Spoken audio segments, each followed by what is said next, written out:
ఈ మధ్య నియోజకవర్గానికి మన పత్తి విక్రమార్క గారు సిఎల్పి నేత, శాసనసభ తెలంగాణ రాష్ట్రంలో, మరి వారు కూడా మనం చేస్తున్నటువంటి ఈ మధ్యలో ఇక్కడికి రావడం జరిగింది. వారిని కూడా సమగ్ర శిక్ష ఉద్యోగాలను ఉద్దేశించి మాట్లాడాల్సిందిగా మనం చేస్తా ఉన్నాం.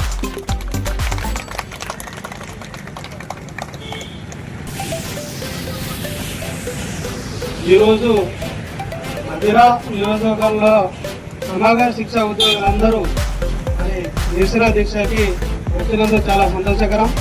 ఎందుకంటే గత ప్రభుత్వం ఎన్నో హామీలు ఇచ్చింది, కానీ మీకు మాత్రం రెగ్యులరైజ్ చేయబోయింది.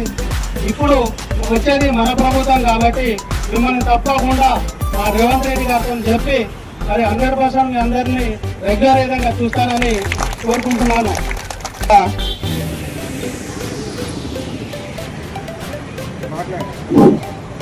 ఈ సమస్య ఆ ప్రభుత్వం దృష్టిలో ఉంది.